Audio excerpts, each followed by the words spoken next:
Bienvenida, querida teleaudiencia del canal Afro. Hoy iniciamos una serie de 3 capítulos con el maestro Pedro Hernando González Sevillano en el contexto de la Cátedra de Historia Afro en nuestro canal de televisión. El tema de hoy tiene que ver con el encuentro entre América, Europa y África en 1492-1550, la participación del pueblo afro en el periodo del descubrimiento y la conquista de Latinoamérica.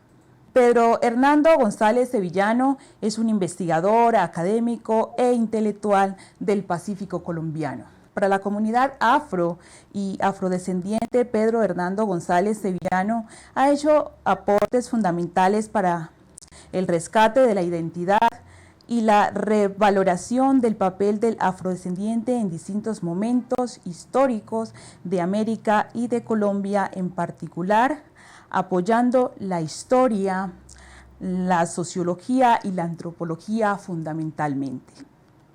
Pedro Hernando González Sevillano es filósofo, historiador y pedagogo, además abogado con maestría en Administración Educativa e Historia Latinoamericana, así como doctor en Investigación Educativa. Bienvenido, querido doctor Pedro Hernando Sevillano, a su canal Afro. Muy buenas tardes. Yesenia, yo me siento muy halagado realmente de estar aquí. Y por este medio envío un abrazo fraterno a toda la comunidad del mundo. Que podamos compartir en estos 3 capítulos parte de la historia del pueblo afro que no se había, o que más bien estaba relegada a los rincones del olvido. Entonces, esa es mi presencia aquí, el motivo. Además también porque yo soy un hombre del Pacífico. Y a raíz de la falsa información que yo recibí desde la escuela, desde la universidad, me propuse responder a los interrogantes que me hacía yo frente a una historia que posteriormente fui comprobando que era falsa. No era realmente lo que había sucedido. Entonces eso obligó a que me desplazara con frecuencia y fuera a formarme a Europa y a tomar en serio este pequeño avance que vamos a dar hoy, que corresponde al primer contacto entre América, Europa y África. Claro que sí, doctor Pedro Sevillano. Para allá vamos precisamente, vámonos con la primera pregunta. ¿Cuál es el panorama que presentan los estudios históricos en Colombia frente al papel de los afrodescendientes en el llamado descubrimiento de América? Sí, realmente en Colombia la cátedra de historia, patria como se llamaba, desapareció hace aproximadamente unos 38 años. Desapareció el pensum, se diluyó en un híbrido que le dio por llamar las ciencias sociales.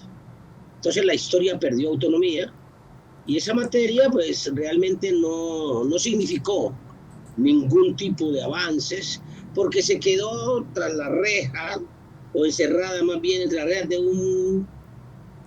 una historia que contaron las élites del país, pero nunca en esa élite fue incluida la población afro ni fue incluida la población indígena. A partir del año 2017 se formuló y se aprobó la ley 1874 que pretende la enseñanza obligatoria de la historia. Pero nosotros nos preguntamos, ¿y cuál es la historia realmente de Colombia? Porque acá no hay una sola historia. Son varias historias, pero se ha contado una sola.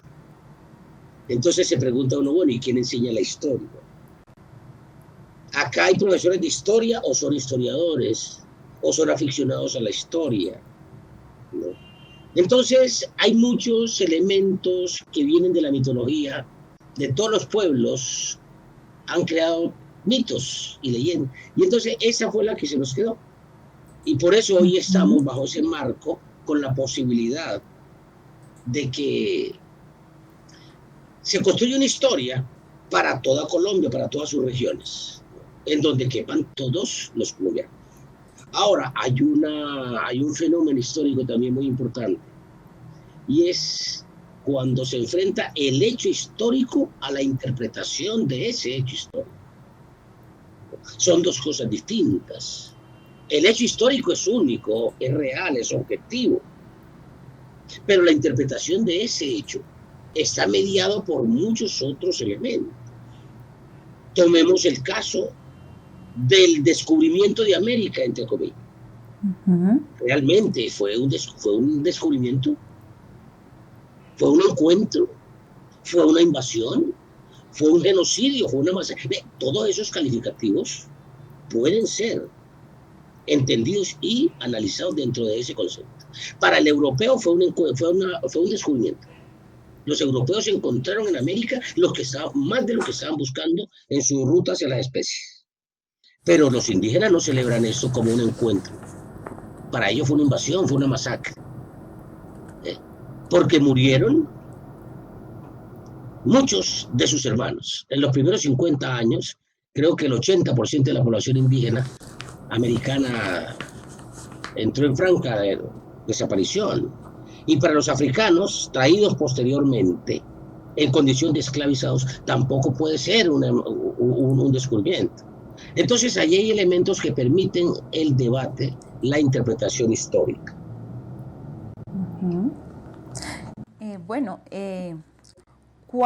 ¿Cuáles son los antecedentes de su investigación relacionada con la historia del pueblo negro? Le decía que a raíz de la comprobación, de mi parte, de hechos históricos muy falsos, fácilmente comprobables, me dije, yo voy a dedicar el tiempo que me quede de vida a resolver esos interrogantes. Por ejemplo, le cuento uno. A mí me enseñaron desde un niño que Guapi, mi pueblo en el Pacífico, había sido fundado por un español llamado Manuel de Valverde en 1772. Y resulta que cuando yo fui al archivo de Indias a encontrarlo, ese señor había salido 153 años antes. Entonces, ¿quién fundó mi pueblo? Esa respuesta está por conseguir.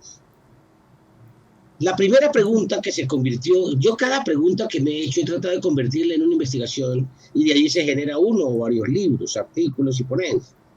La primera pregunta de estos antecedentes, ¿por qué donde hay tanta riqueza hay tanta pobreza? Esa pregunta me nació a mí desde muy niño, en el colegio de mi primaria, cuando yo veía que nos contaban que acá había mucha riqueza, y dice, pero ¿por qué donde hay tanta riqueza? ¿Por qué hay tanta pobreza? Esa investigación que me sirvió como tesis de grado para una maestría en Historia Latinoamericana con la Universidad Internacional de Andalucía en La Rábida, España, generó la presencia de un libro, que se puede ver en la siguiente diapositiva. Esa pregunta generó un libro y un video. El libro se llama Marginalidad y Exclusión en el Pacífico Colombiano, una visión histórica, donde yo trato de encontrar la respuesta a esa pregunta, ¿por qué hay pobreza tanta en donde hay tanta riqueza?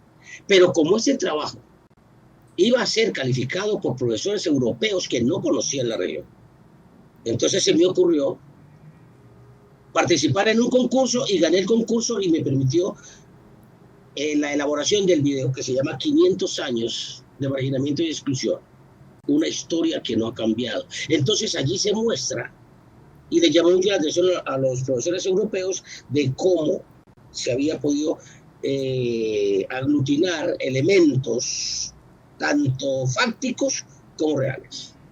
A los que nos gusta investigar, yo siempre los señalo como los que nos gusta comer chitos. Nunca se come todo un chito solo. Come uno y siempre hay uno atrás. Encuentro una respuesta, inmediatamente me surge otra pregunta. Y la siguiente pregunta es, ¿qué factores potenciales tiene la región Pacífico de Colombia para superar las condiciones de marginamiento y exclusión. Es decir, una respuesta lógica que se desprende de la anterior. Y aquí también surge un libro y surge otro video. El libro se llama, como lo podemos ver allí, El potencial del Pacífico colombiano para el siglo XXI. Una perspectiva. Yo quería ver desde la historia cómo se pintaba y qué era lo que tenía el Pacífico para superar. Y como la vez anterior, se le agrega un video donde ya se ve un panorama distinto. El video se llama 500 años después. La historia sí puede cambiar. Luego hay una pregunta muy interesante que me hizo un hermano. Yo tengo varios hermanos y todos nos caracteriza por el amor que sentimos por nuestra tierra, por el Pacífico. Y entonces él me hace la pregunta: si los barcos procedentes de España y Centroamérica llegaban por el Atlántico, ¿cómo y cuándo empezó la navegación por el Pacífico? Esa pregunta es importantísima porque me puso en contacto de verdad cómo fue el proceso que generó la historia de la región Pacífico. Porque todo el mundo sabía que de Panamá y al Perú, pero ¿cómo llegaron? Para esta investigación, la Universidad Santiago de Cali, que es la universidad con la cual yo vengo trabajando hace 27 años, me facilitó regresar a Europa, me dio un año sabático para consultar en libros, participar en eventos, y entonces de aquí salieron 2 libros, que son los que ustedes ven a continuación. El primero se llama De Panamá al Perú, que es donde se muestra realmente cómo fue, quiénes salieron al Pacífico, cómo salieron al Pacífico, y después cómo llegaron al Perú. Para llegar al Perú, tuvieron que atravesar las costas de Panamá, las costas del Chocó, del Valle, del Cauca, del Arillo y de Ecuador. Y hay mucha gente que no entiende ese proceso. Es interesantísimo, porque no solamente abre el espacio de la historia del Perú, sino que también nos muestra el descubrimiento y la exploración de lo que hoy llamamos la región Pacífico de Colombia. Y el libro siguiente es verdaderamente donde se concentra toda la investigación, que es el descubrimiento del Océano Pacífico 500 años después. Este libro se escribió para conmemorar los 500 años de la salida al Pacífico en 1517. Es decir, que en el 2017 salió este libro, producto de una investigación más o menos de unos 5 años, para poder reconstruir. Pero cada vez que uno entra a buscar una respuesta, encuentra que hay mucho camino por recorrer, pero bueno, no lo podemos detener. Y luego, de una editorial europea, que se llama la Editorial Académica Española, con sede en Alemania, se interesaron por este trabajo y me pidieron que les presentara un libro, el cual se llama El encuentro entre América, Europa y África en el Pacífico colombiano. Entonces, estos son realmente como los antecedentes más rápidos para mostrar los que me han llevado, digamos, estas inquietudes y ese afán realmente por reconstruir una historia que hasta ahora ha sido mal contada. Bueno, pues, doctor, hablemos sobre cuáles son las principales fuentes de información que usted ha consultado en este proceso de investigación. La invasión histórica requiere de mucho tiempo y sobre todo la definición de fuentes de investigación fidedignas, debido a ese problema que habíamos visto. Cuando uno aborda a un historiador o dos otros, ve que todos presentan el mismo hecho, pero la interpretación de ese hecho es completamente diferente. No, cada quien tiene unas razones distintas para poder abordar el estudio y el análisis de un determinado hecho histórico. Por ejemplo, para esto entonces yo me basé en 2 tipos de fuentes. en lo que llamo yo los cronistas, o sea, aquellas personas que vivieron el momento y que escribieron sobre lo que vivieron en el momento. Y luego con unos historiadores de reconocida trayectoria e idoneidad histórica. Entonces, si hablamos del primero de ellos, es Pedro Martí de Anglería. Este señor era un sacerdote de la élite de italiano, era italiano, pero logró desarrollar la mayor parte de su trabajo en España, en cargos muy importantes desde la corona.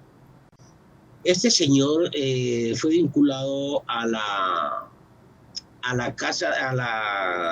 Consejo de Indias. Por supuesto, tenía acceso a toda la información. Y él tenía como una especie de aflicción por lo que se llama la reportería. A él se le conoce como el primer reportero de América. Porque este señor no solamente conocía los documentos que se generaban entre la corona, entre las capitulaciones que se daban con los conquistadores, sino que él los invitaba a su casa, los interrogaba. Y con esos datos, tanto de los que venían como de los que iban, pudo construir lo que se llaman las décadas. Las décadas son 10 libros escritos por Pedro Martí de Anglería, donde nos narra, nos cuenta cómo era la situación acá.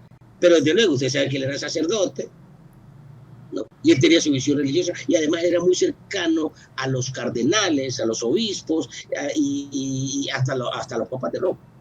Entonces, nos interesa de él el hecho histórico, pero la interpretación ya sabemos que no es posible encontrar una sola ruta. Otro conquistador muy importante fue el padre Bartolomé de las Casas. Como sabemos, Bartolomé de las Casas era hijo de un hombre muy influyente, Pedro de las Casas. Y a Bartolomé de las Casas es a quien se le asigna la idea de traer negros esclavos de África. Porque él llegó acá como encomendero. Él vivió en lo que hoy es República Dominicana, Santo Domingo, como encomendero. Pero a él, las palabras de los curas de Antonio Montesinos, el sermón del padre Antonio de Montesinos, que se llama el Sermón de Adviento, lo hizo arrepentir de esa condición de encomenderos y abandonó, se volvió a España, se hizo religioso y regresó a América como defensor de los indios. Aunque trató de defender a los negros, pero fue él quien propuso la idea de esclavizar a los negros y traerlos en reemplazo de los indígenas que no podían soportar el trabajo a los cuales eran sometidos. Gonzalo Fernández de Oviedo fue tal vez el más importante de todos los cronistas, porque él sí vivió acá. Bartolomé de las Casas vivió en Santo Domingo, pero él nunca vino a tierra firme. Tierra firme lo que llama Cartagena y todo lo que decimos Colombia, Perú, Ecuador, todo esto, él no vino. Pedro Fernández de Oviedo sí vivió acá en Santa María del Antiguo Darién y en Panamá. Y este sí contó lo que vio, lo que vivió, pero también de acuerdo a sus convicciones. Él entró en contradicciones muy fuertes con el padre Bartolomé de las Casas. La visión de un sacerdote y la visión de un hombre libre, de un político, pero también de un historiador. Pascual de Andagoya, a quien se le asigna la fundación de Buenaventura o la autorización para fundarla, también escribió documentos muy interesantes sobre lo que él vivió acá. Él vino 2 veces, como lo vamos a ver más adelante, ¿no? Porque es un personaje muy importante y clave. Porque fue el primer español que recorrió la costa del Chocó, la costa del Valle y parte de la costa del departamento del Cauca. Ahora les cuento un poquito más sobre quién fue él y qué fue lo que hizo. Y otro que también era un capitán de uno de los barcos, llamado Pedro Cieza de León, muy recorrido, y ese también contó muchas cosas, ¿no? De lo que vivió. Esos fueron cronistas. Del otro lado, pude tener la oportunidad de conversar personalmente con la doctora Carmen Mena García. Ella es la directora del Departamento de Historia de América en la Universidad de Sevilla, en España. Sí. ¿No? quien ha hecho unos trabajos supremamente importantes en lo que hoy es el Darién, lo que es Panamá, lo que es el Darién. A través de ella pude conocer muy bien cómo fue el paso, la llegada de los españoles al Darién y cómo salieron al Pacífico.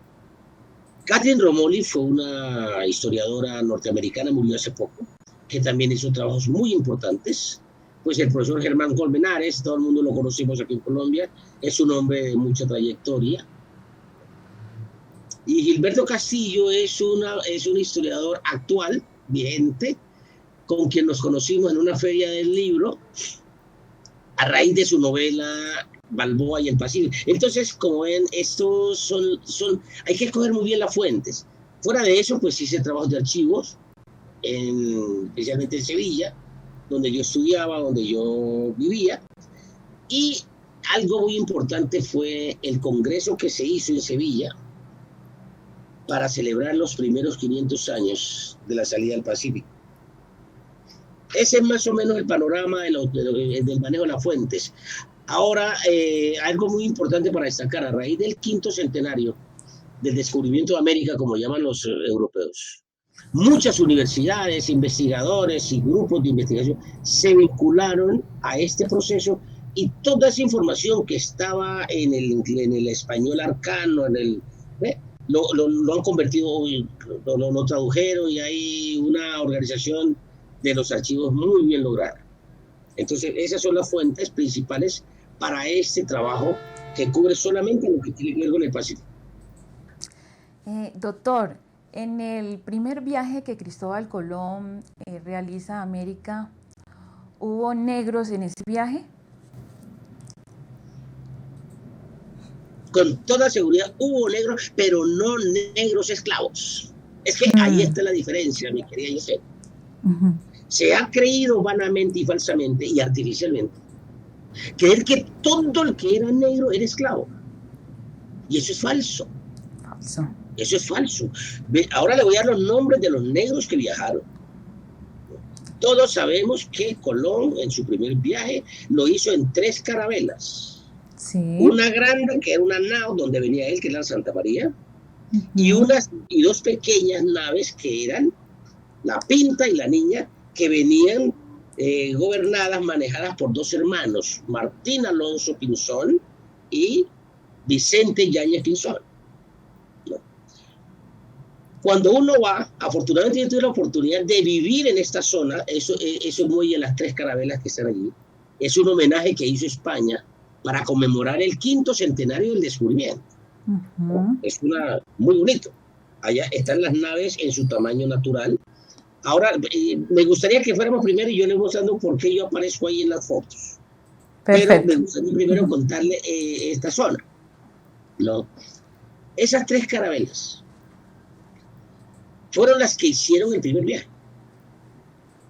En la nave, la Santa María, donde venía Colón, con Juan de la Cosa, venía un negro que era amigo de Colón, pero no era esclavo. El negro se llama Juan de las Canarias. Pero cuando usted lee la novela, hay una novela en 3 tomos que se llama La pérdida del paraíso, de un autor español llamado José Luis Muñoz. Y habla del negro, pero lo presenta como un depravado sexual, como una bestia, como un animal, y casi agradece que lo hayan matado. Esa es la interpretación histórica, cuando el racismo, que es uno de los daños más grandes que ha podido dar a la construcción de la historia. Pero ese señor venía allí, Juan de las Canarias, y el asistente de Cristóbal Colón se llamaba Diego Méndez. Era un muchacho en ese momento que también era negro. Es más, se cuenta de él, y luego le voy a contar la historia de él, porque él se quedó viviendo con la familia, con los hijos de Colón, ¿no? Porque a Diego Colón lo nombraron gobernador de la Española, donde él vivía, y se habla, el rey hasta le consiguió honores, pero no lo pintan. Y el timonel de la nave, la Niña, Pedro Alonso Niño, era negro. Pero cuando usted va a ver la historia, encuentra que ellos no aparecen, aunque sí eran negros. Entonces la historia se fue colando una serie de falsedades. Por ejemplo, el hecho de decir que Cristóbal Colón salió de Palos de Moguer, cuando Palos de Moguer no existe. Existe Palos de la Frontera y a 4 kilómetros está Moguer. Son dos cosas distintas. Y los hermanos Yáñez Pinzón eran de Moguer, Pedro Alonso Niño eran de Moguer. Entonces, yo me iba encontrando con todos esos datos y por Dios, yo sentía, no sé, ganas de llorar, pero una alegría inmensa de poder decir, estoy encontrando respuestas a tantas mentiras que me... Entonces, mire, que volví al muelle de las Carabelas, ahora sí podemos verlas. Las anteriores. Allí están las 3 carabelas. La nao y las dos y las otras 2 carabelas. Entonces, a mí se me ocurrió, pero eso todavía yo no estaba haciendo esta investigación. Se me ocurrió subirme a las naves, una por una. Ahí estoy yo. Esa es la Pinta, la Niña y luego la Santa María. La Santa María es la siguiente. Aquí estoy. Allí estoy averiguando si había espacio para traer esclavos. Allí no había espacio para traer. El problema más grave que había era la tripulación. Venían más o menos unos 90 hombres entre las 3 naves. Pero allí no venían esclavos. Una cosa es ser negro y otra cosa es ser esclavo. La esclavización del africano se presentó 50, 60 años después, cuando la mano de obra indígena entró en franca destrucción. Allí fue donde se estableció la trata esclavista negrera transatlántica. Pero los negros que estaban que se vincularon desde el primer momento a los viajes del descubrimiento no eran esclavos. Muchos de ellos eran vagos, muchos eran también polizones, que ellos se ganaban la vida ahí en los muelles, en Sevilla, en Cádiz, ¿no? Y muchos de ellos se vincularon. Muchos de ellos eran sirvientes, que no quiere decir esclavos. Eran ellos los que hacían comida, los que lavaban la ropa, y hacían parte del menaje, como llaman ellos, de algunos personajes importantes, especialmente los sacerdotes. Sí. Ellos le cargaban la ropa, pero no eran esclavos, como se ha pretendido decir acá, que los negros están como esclavos desde el primer momento. Y no, señores. No, la esclavización del negro fue un fenómeno económico posterior. Así es. ¿Cómo fue el primer contacto en el Océano Pacífico? Esa es otra historia que hay que saberla contar. Porque Colón llegó a América en 1492, pero llegó a una islita ubicada al sur de la Florida, de las Bahamas o Lucaya, llamada Guanajaní. Hoy se llama San Salvador. Pero Colón no vino a tierra colombiana, no. 7 años después, llegaron los primeros españoles a territorio colombiano. 7 años después, en 1499, no. Llegaron hasta la Guajira de Colombia Alonso de Ojeda, Américo Vespucio y Juan de la Cosa. Llegaron hasta el Cabo de la Vela, pero luego continuaron su viaje a Santo Domingo, que era su base. 2 años después, ¿no? Ellos trataron de hacer la primera fundación en tierra firme, como la llamaron ellos, en La Guajira, pero fueron rechazados por los indígenas de la zona. Rodrigo de Bastidas llegó 2 años después, ¿no? Pero con algo, por curiosidad, encontré que en ese viaje de Rodrigo Bastidas vino Vasco Núñez de Balboa, el que posteriormente, 9 años después, va a llevar a los españoles a Santa María Antigua del Darién, y el que va a salir 12 años después al Pacífico. Vasco Núñez de Balboa venía en la expedición de Rodrigo de Bastidas, quien posteriormente vendría a fundar a Santa Marta. Y recorrieron todo el territorio desde La Guajira, pasaron por el Golfo de Urabá y siguieron hasta lo que hoy es Nicaragua. Por eso, cuando se crean las dos gobernaciones, después de miremos las dos gobernaciones, con los mapas que habían hecho Colón, con los mapas que había hecho Juan de la Cosa, en España, ya enterados de que Vasco da Gama había llegado a la India bajándose por África, ¿no? Vasco, entonces ellos no sabían qué hacer porque la disputa era muy grande, ¿no?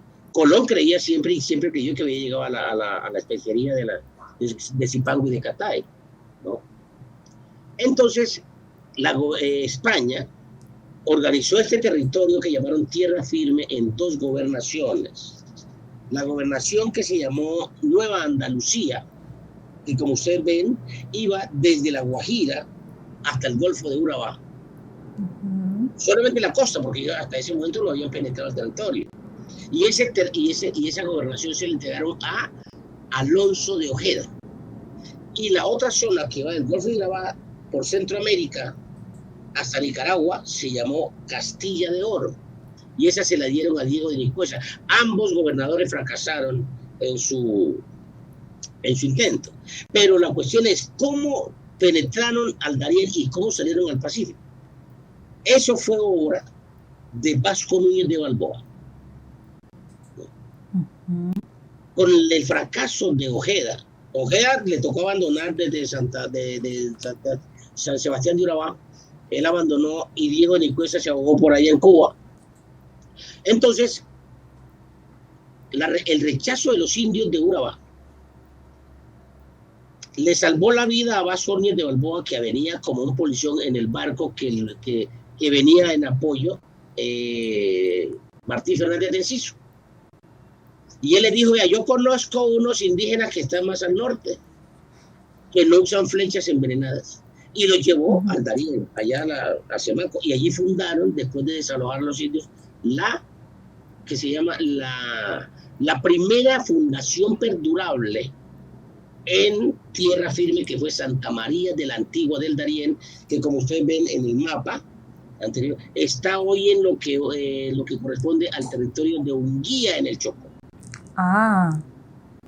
Allí se fundó la primera población española en América, Santa María de la Antigua del Darién, pero ese era un poblado indígena de Semaco. Semaco era ahí los desalojaron y los españoles se apropiaron y se asentaron allí, y desde ahí empezó el proceso para salir al Pacífico. Como no había gobernador, quien tomó la rienda del poder fue Vasco Núñez de Balboa, y él conoció a algunos indígenas, especialmente los hijos del cacique Comagre, Panquiaco, quien les hablaba de que al otro lado había otro mar, con gente de mucha riqueza. ¿Por qué? Porque los incas del Perú viajaban cada año hasta el Darién. Y eso fue como la obsesión de Balboa de buscar la salida al Pacífico. Le estoy hablando de 1510 y solamente pudieron realizar el viaje al Pacífico en 1513. Ellos llegaron al Pacífico en 1513, el 27 de septiembre de 1513, y el 29 tomaron posesión de lo que llamaron la Mar del Sur. Y entonces yo quiero significar lo siguiente. En primer lugar, que esa zona estaba densamente poblada. Ahí está totalmente la ruta que ellos siguieron. Ese es un dibujo más o menos de cómo fue la ceremonia. Lo importante de esto, para cerrar esta pregunta, es el listado que usted ve allí. Sí.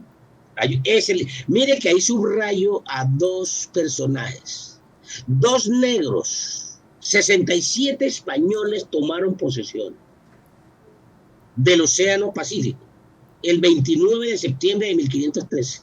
Juan de Beas, color loro, dice allí, o sea, mulato, y Ñufo de Olano, de color negro, para que usted vea que los negros están desde el primer momento en el Pacífico, pero han sido borrados. Pero qué curiosidad, a los únicos a los que se les resalta el color diferente de la piel.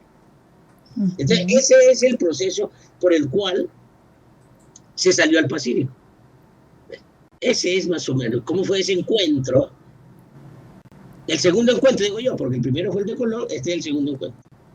Viajemos ahora hacia el Perú. ¿Cómo y cuándo llegaron los europeos al Perú?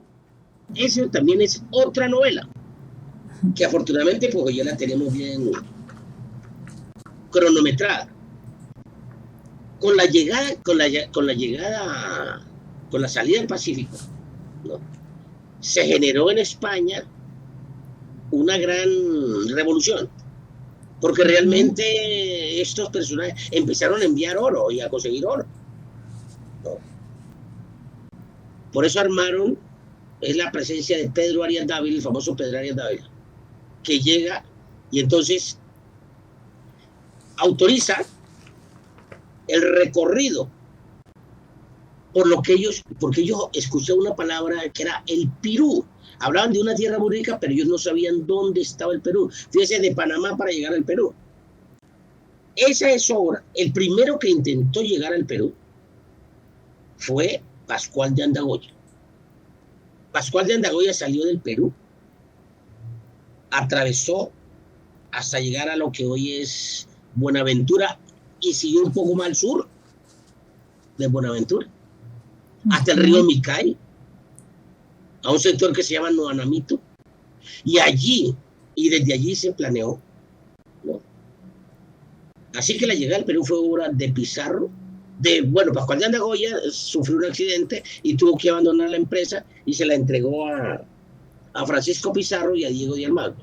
Y estos fueron los que llegaron por primera vez al Perú en 1536, pero se demoraron 20 años, porque ellos salieron al Pacífico en 1513 y llegaron en 1533. ¿Cómo se dieron cuenta que el Perú existía? Porque encontraron esta balsa. Esta era la balsa que viajaba anualmente desde el Perú hasta el Darién. Así que ellos capturaron esta balsa y obligaron a llevarlos y mostrarles, y claro, ellos vieron la magnificencia, la magnitud de ese imperio inca, y entonces programaron posteriormente todo lo que pudieron para poder ir a conquistar el Perú, y entonces así llegaron al Perú. Pero fue primeramente una casualidad, pero hicieron 3 viajes, 3 intentos hasta poder llegar al Perú. Un personaje que es claramente definitivo, ¿no?, en este proceso llamamos Sebastián Moyano, famoso Sebastián de Belalcázar. Sebastián Moyano. Sebastián de Belalcázar era amigo y compadre de Diego de Almagro y de Francisco Pizarro. Se habían conocido en Santa María la Antigua, el Darién, y posteriormente habían trabajado juntos en Panamá con Pedro Arias Dávila. Francisco Pizarro se había ido para Nicaragua con Pedro Arias Dávila, pero a él no lo nombraron gobernador sucesor, y se vino y se encontró con sus amigos en el Perú, y ahí empieza otra historia distinta, ¿no?, que es la toma del Cusco, que es la toma de Machu Picchu, la toma de Cajamarca, bueno, y cómo emprende Sebastián de Belalcázar el recorrido del sur a norte. Y ahí es donde vienen las fundaciones de Guayaquil, de Quito, de Pasto, de Popayán, bueno, eso ya lo conocemos muy bien, porque esa es la presencia de Sebastián Moyano, o Sebastián de Belalcázar. Ahora, no sé si hay alguna cápita aquí, que sería bueno, a raíz de que esa estatua la están tumbando en distintos lugares. A mí me han preguntado, ¿usted está de acuerdo en que esas estatuas se tumben? Les digo, no. Yo no estoy de acuerdo en que se tumbe la estatua de Sebastián de Belalcázar por hablar solamente del caso de Cali. Le digo, pero sí estoy de acuerdo que se aproveche para hacer pedagogía histórica. Y allí no solamente debe haber una estatua de Belalcázar, sino que debe haber 2 estatuas más. Claro. A un lado debe estar la estatua de Pete Cuy, del indígena acá que luchó por su tierra, y al otro lado debe estar la estatua de los 2 negros que conquistaron la costa del Pacífico, Ñuflo de Olano y Juan de Veas. Esa es la historia, que se haga la pedagogía, para que no se muestre que hay una sola historia, sino que ahí hay varias historias. Y todos tenemos derecho a conocer realmente quiénes y cómo participaron en esa historia. Entonces es más o menos la respuesta a su pregunta de cómo llegaron al Perú. Pero también había de cómo del Perú llegaron acá al Pacífico, ¿no? Sí. Eso es obra de Sebastián Moyano. Ahí tenemos que tener en cuenta otra cosa. Esto es por tierra. Ya vemos, esto es terrestre. Porque pues, en 1522 ¿no? apareció, en 1540, perdón, apareció nuevamente Pascual de Andagoya. Cuando ya sus compadres, sus amigos, estaban en el Perú. Y Pascual de Andagoya es cuando llega y funda Buenaventura. Funda Buenaventura en 1540. 7 años llevaban ya los españoles en el Perú. 7 años. Entonces, ahí empieza otra historia, que es la historia del Pacífico. Y sobre Buenaventura y sobre esto hay muchas otras cosas que contar, pero aquí desafortunadamente pues, el tiempo no nos permite. Y ahí como se puede ver, todas las fundaciones que llamamos los pueblos perdurables que empezaron a fundarse en la llanura del Pacífico, pero que hoy también no es historia, es objeto de averiguaciones porque no está bien contado. No está bien contado. En el descubrimiento y conquista de América, ¿hubo conquistadores negros? Claro que sí. Lo que pasa es que los han borrado de la lista. Ya le dije que para el caso del Pacífico hubo 2 que no eran esclavos. Y ellos eran esclavos, no aparecían en un listado oficial firmado para la corona de España por Andrés de Valderrábano, que era el escribano oficial o el notario. Ñuflo de Olano y Juan de Beas no eran esclavos. No eran esclavos. Es más, el seguimiento que yo les hago a ellos, los encuentro registrando oro, fundiendo oro en la casa de fundición de oro de Santa María del Antiguo Darién, ¿no? Pero ellos, el color de su piel distinto, fíjense que a ellos les resaltan el color de la piel diferente, ¿no? Les ha negado ese derecho, lo que llamo el derecho a la inmortalidad histórica, a la igualdad histórica. Ese es un derecho conculcado solamente por tener la piel diferente. Ese es un pecado asignado al racismo. No sé por qué, pero tampoco se habla mucho de que con ellos y en los otros viajes de conquista hubo negros conquistadores. Si miramos hacia México y Estados Unidos, allá hay 2 personajes de una historia riquísima. Juan Garrido y Estebanico, 2 conquistadores negros, de una importancia inmensa, con grandes realizaciones, pero desafortunadamente no generan interés o hay clara definición de ocultarles y de negarles su derecho. Si miramos hacia el Perú, posteriormente allá llegaron Juan Valiente, Juan García y Juan Beltrán. Podemos reconstruir la historia de cada uno de estos grandes conquistadores negros. Ahora, no se les puede negar. Ese es el juicio distinto de que ellos fueron tan crueles con los indígenas como lo fueron los mismos españoles conquistadores. Le puedo dar un listado rápidamente de otros como Sebastián Toral en México, Juan Bardales en Panamá, Pedro Fulupo en Costa Rica, Miguel Ruiz, Antonio Peraza en Venezuela, Juan Portugués. Es decir, hay un listado muy importante de conquistadores negros. Es decir, que es una historia distinta. Además, ahora hay un hervidero, digo yo, de nuevos estudios sobre todo esto del proceso del descubrimiento de la conquista. En México se viene trabajando la teoría de que cuando llegaron los europeos acá a América, ya los negros habían llegado. Los olmecas, de acuerdo a las efigies, son descendientes de negros. procesos definitivos, pero sí hay indicios, ¿no? En las crónicas del Daniel se habla de un cacique negro, Pacra, ¿no? De Pacra, ¿no? De un cacique negro, y ellos hablan de que había otros negros. ¿Cómo llegaron? ¿Cuándo llegaron? Eso es objeto de investigación, ¿no? Eso es objeto de investigación. Como también es objeto de investigación todo lo que estamos hablando de Cristóbal Colón. Yo estoy haciendo parte en este momento de un grupo de investigación del Centro de Estudios, del Círculo de Estudios Históricos de Cataluña. Yo soy invitado porque se va a trabajar todo el primer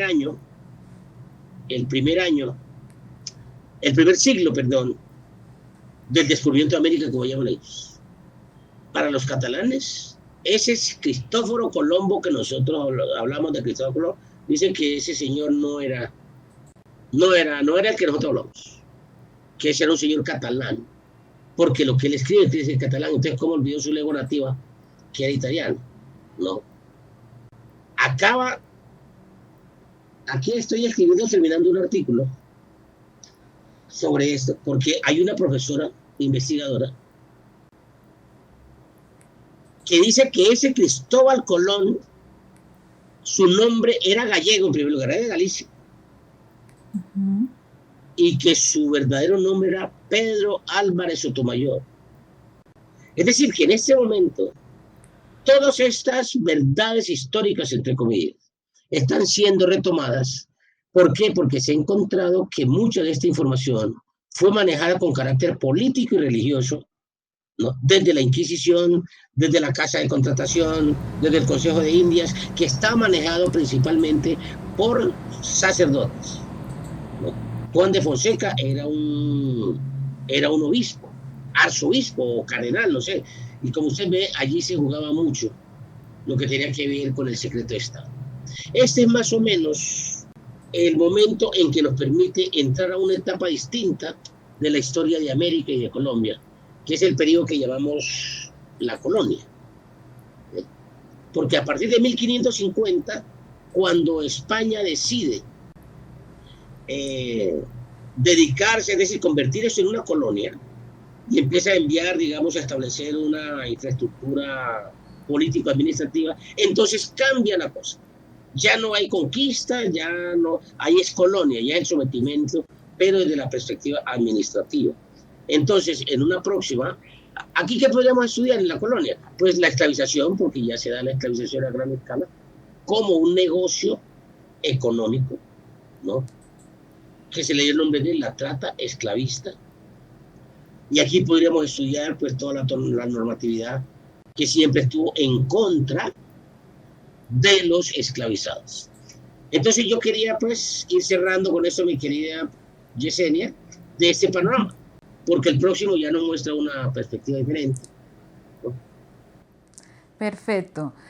Doctor, para terminar, cuéntenos desde su experiencia, toda esta investigación que usted ha llevado a cabo, ¿por qué se da esta discriminación racial tan fuerte? ¿Por qué esta invisibilización? ¿Por qué este arraigo a sacarnos de la historia? ¿Cómo cree usted que podemos contrarrestar toda esta invisibilización? Eso tiene un nombre preciso, y es racismo. Usted sabe que la Revolución Francesa, la ilustración europea, no solamente produjo el cambio político de transformar las monarquías absolutas en estados, pero con ello vino también ese racismo, es decir, esa teoría del racismo que llevaron ellos científicos, de la superioridad racial, de que el negro era inferior, ¿no? Eso lo vamos a mirar en la próxima vez, cuando hablemos de cómo de la filosofía, desde la política, se excluyó el negro. Eso fue artificialmente, definidamente. Mire, si nosotros miramos aquí, como lo vamos a ver, los comienzos, es decir, el pensamiento inicial de Colombia, de formar a Colombia, tomemos a los tres más importantes representantes de la ideología para la formación del país.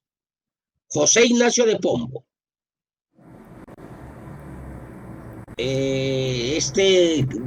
Torres, ¿cómo se llama? Camilo Torres. Y este señor Caldas, ¿cómo se llama? Que le llaman el sabio Caldas, no sé, yo no sé por qué le llaman sabio. Esclavistas concentrados. En ningún momento, ellos pensaron incluir la población afro en la población indígena. El libro que formó a los profesores de historia en Colombia lo escribieron Henao y Arrubla, los profesores Henao y Arrubla, en un libro de 417 páginas. Solamente se dice de los negros que llegaron unos negros esclavos, población con problemas muy graves. Eso es todo lo que se dice. La invisibilización ha sido una constante, pero generada por ese racismo, ¿no? Ahora, ¿qué nos corresponde? Sí. En primer lugar, estudiarla.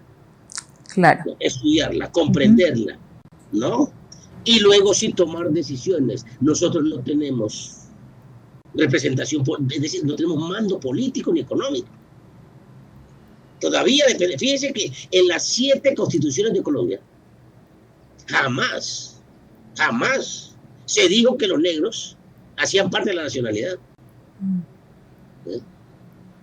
Solamente en la Constitución de 1991 se dijo que Colombia era plurétnica y multicultural. Pero todavía eso es más lo formal que lo real. Sí. Hay un libro que se llama el libro consecutivo, de más de 2000 y pico páginas, de decretos, leyes, acuerdos a favor de la población negra, pero eso es un saludo a la bandera, porque eso no existen los mecanismos que pongan y puedan ser aplicados realmente. Entonces, esos son los fenómenos que tenemos que comprender desde nuestra historia para poder enfrentar de una manera mucho más directa la transformación de nuestra historia y de nuestra gente. Bueno, querido doctor Pedro, hermano, muchísimas gracias por esta información tan importante, por esta historia que de verdad la necesitamos. Esto es una medicina que necesitamos todo y hay que saberla, hay que divulgarla, compartirla. Y pues finalmente, cuéntenos dónde encontrar sus libros, porque seguramente la audiencia va a preguntar por estos libros. A ver, Yesenia, los últimos libros estaban en la Librería Nacional, pero creo que se agotaron, ya están agotados. ¿Sí? Pero hay una fundación que dispone de algunos ejemplares, con quien no sé cómo haría para llegarles el contacto de la persona con quien podían conectarse para ver la posibilidad de conseguir estos libros. En el próximo capítulo. Realmente... Bueno, usted me dirá. Perfecto. Bueno, pues, hermano, muchísimas gracias y nos vemos en el próximo capítulo del siguiente programa. Muy bien, Yesenia, para usted, para todos los oyentes y para todos, un abrazo inmenso, fraterno y el más fuerte posible. Hasta la próxima. Muchas gracias y sigan ustedes ahí conectados y no se pierdan el siguiente capítulo.